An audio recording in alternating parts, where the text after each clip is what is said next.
अस्सलाम वालेकुम स्टूडेंट्स, आज हम पढ़ेंगे lecture number 10 frame type identification. इसमें सबसे पहला टॉपिक है कि ब्रॉडकास्ट के साथ क्या प्रॉब्लम्स आती हैं। जो हमने ब्रॉडकास्ट टेक्निक लेक्चर नंबर 9 के एंड पे पढ़ी थी, उसके साथ कुछ प्रॉब्लम्स होती हैं कि जब हम ब्रॉडकास्ट को यूज़ करते हुए डाटा सेंड करते हैं तो एक डिवाइस अगर ब्रॉडकास्ट को यूज़ करते डाटा सेंड करता है तो वो ऑल डिवाइस जो उसके साथ कनेक्ट होते हैं सब पे डाटा सेंड होता है। एक उसका रीज़न ये है कि एक उसकी प्रॉब्लम ये है कि जब हम डाटा सेंड करते हैं तो वो ऑल कंप्यूटर्स पे डाटा सेंड होता है। दूसरा उसका प्रॉब्लम ये है कि जब हम डाटा सेंड करते हैं वो डायरेक्टली सेंड नहीं होता बल्कि आरएस कंप्यूटर पे सेंड होता है, जो वेस्ट करता है सीपीयू का टाइम। दूसरे जो सीपीयू होते हैं जिनको ज़रूरत नहीं होती उस डाटा को, उसका टाइम भी वेस्ट करता है। तो इसका सल्यूशन ये है कि इस प्रॉब्लम का सल्यूशन निकालने के लिए हम यूज़ करते हैं मल्टीकास्टिंग। मल्टीकास्टिंग इस मकसद के लिए यूज़ होती है कि इसमें it works like broadcasting, however it does not forward frames automatically to CPU.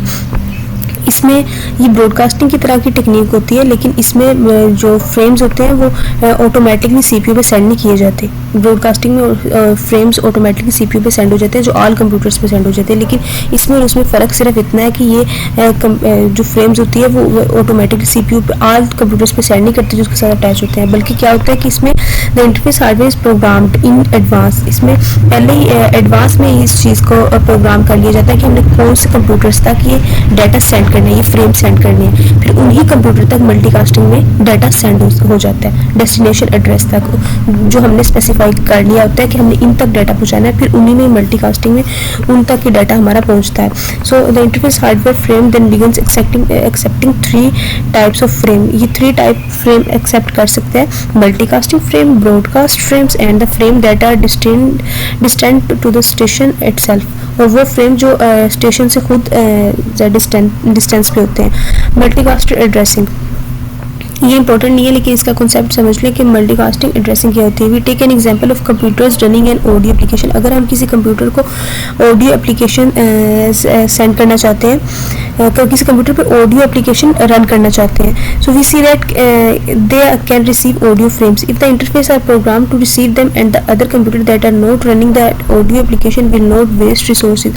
इसका ये है कि अगर हम ऑडियो एप्लीकेशन एक कंप्यूटर तक पहुँचाना चाहते हैं तो उस कंप्यूटर पर जाके चलेगी, और जो कंप्यूटर हमने उसमें प्रोग्राम नहीं किए कि हमारी ये ऑडियो उस कंप्यूटर तक पहुंचे तो वो वहाँ नहीं पहुंचेगी, उनका टाइम वेस्ट, उनका रिसोर्स वेस्ट नहीं करेगी। आइडेंटिफाइंग पैकेट कंटेंट्स, पैकेट के कंटेंट को समझ लेते हैं। Destination must get some clue about how to interrupt from frame data. For this purpose it can use 2 types.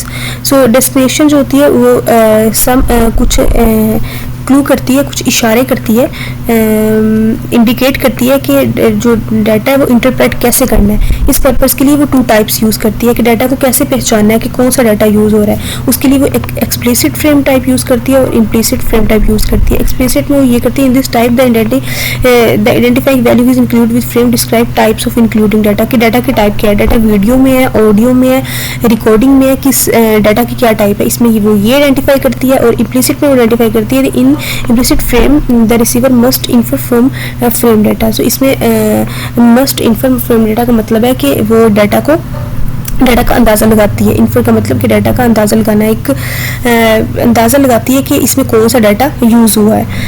Frame data का अंदाज़ा लगाती है कि रिसीवर ने जो डाटा रिसीव करती है, कंप्यूटर जो डाटा रिसीव करता है वो ये इंडिकेट करता है कि डाटा इसमें कौन सा यूज़ हुआ है। हेडर्स एंड फ्रेम फॉर्मेट में आ जाता है कि land technology standards define frame format for each technology. जो लैंड टेक्नोलॉजी के स्टैंडर्ड होते हैं ना, वो फ्रेम फॉर्मेट को डिफाइन करते हैं हर टेक्नोलॉजी में। All temporary standards use the following general formats. जो कुछ टेम्पोररी स्टैंडर्ड्स होते हैं वो इन फॉर्मेट्स को यूज़ करते हैं, फ्रेम हेडर को और पेलोड को। इसको समझ लेते हैं कि ये फ्रेम का हेडर है और ये पेलोड है। सो इसमें frame header has address and other identifying information. Frame header जो कुछ आइडेंटिफाइंग इन्फॉर्मेशन रखता है, डाटा की पहचान करने के लिए ये इन्फॉर्मेशन रखता है कि डाटा पहचाना जा सके। और जो पेलोड है वो पेलोड जो है वो information typically in fields has fixed size and location. The data area में वेरी इन साइज। उन्होंने कहा है कि जो ये हेडर में होता है ना, वो फिक्स्ड साइज होता है और लोकेशन होती है डाटा की, और डाटा का एरिया डिफरेंट हो सकता है एक दूसरे से, डाटा छोटा बड़ा हो सकता है एक दूसरे से। सो इस इसमें उन्होंने ये बताया कि इस जो ये यूज़ हुआ है कि प्रीमेबल और destination address, source address, frame type, ये क्या चीज़ें होती हैं। जो होते हैं ना प्रीमेबल, ये रिसीवर सिंक्रोनाइजेशन होती है, जो रिसीवर डाटा रिसीव करता है उसका डाटा की पहचान होती है कि डाटा कितने बिट्स का है, 8 बिट का है, 16 बिट्स का है। सो डेस्टिनेशन एड्रेस जो होता है ना, वो जो जिसको डाटा पहुंचाया गया रिसीवर का हार्डवेयर एड्रेस होता है। उसके बाद सोर्स एड्रेस होता है, वो हार्डवेयर एड्रेस होता है सेंडर का। उसके बाद फ्रेम टाइप होती है, type of data carried in frame, जो डाटा की फ्रेम टाइप होती है। उसके बाद डाटा फ्रेम पेलोड, इसमें कि डाटा इन फ्रेम में होता है, फ्रेम्स में डाटा की क्या टाइप है वो शो की गई होती है। और CRC मतलब साइक्लिक रिडंडेंसी चेक, ये हमने लेक्चर नंबर आई थिंक 2 में पढ़ा था। तो इसमें ये किया जाता है कि ये चेक किया जाता है कि डाटा में एरर तो नहीं है, तो ये भी फ्रेम में ऐड कर दिया जाता है। उसके बाद हम देखेंगे फ्रेम विदाउट टाइप फील्ड्स। इसका कॉन्सेप्ट समझ लें, याद करने की ज़रूरत नहीं है कि फ्रेम विदाउट टाइप फील्ड्स का मतलब है कि हम जब डाटा किसी दूसरे कंप्यूटर को सेंड करते हैं, तो जो डाटा हमें चाहिए होता है उन कंप्यूटर से, तो हम फॉर एग्जांपल हमें वीडियो फॉर्मेट में डाटा चाहिए, अगर वो computer video format data send करेंगे तो हमारा कंप्यूटर एक्सेप्ट कर लेगा डाटा को। लेकिन अगर वो किसी और फाइल में डाटा सेंड करेंगे तो डाटा सेंड नहीं होगा। They agree on single data format and use only that format, this limit to one type of data, यानी एक टाइप का डाटा जो हमें चाहिए वीडियो फॉर्मेट में तो हम वही रिसीव करेंगे। In this way all computer on LAN must use one format. So सारे कंप्यूटर डाटा सेंड करने के लिए एक ही फॉर्मेट यूज करेंगे जिस फॉर्मेट में हमें डाटा चाहिए होगा। उसके बाद इनकोडिंग का डाटा टाइप इंपॉर्टेंट नहीं है।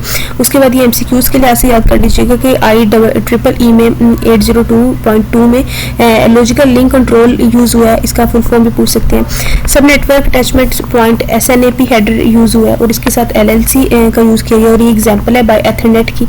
उसके बाद अननोन टाइप्स, इसमें भी यही वही जो मैंने आपको भी इसका बताया, सेम वही चीज़ है। फ्रेम विदाउट टाइप फील्ड्स, इसमें भी जब हम डाटा जो हमें चाहिए होता है अगर वो हमें रिसीव नहीं होता, फॉर एग्जांपल हमें वीडियो में टाइप में डाटा चाहिए और वो ऑडियो में सेंड कर रहे हैं, तो आगे उनको मैसेज शो होगा अननोन टाइप का कि आपका जो डाटा है वो जो हमने मांगा है उसके मुताबिक नहीं है, वो अननोन टाइप डाटा है।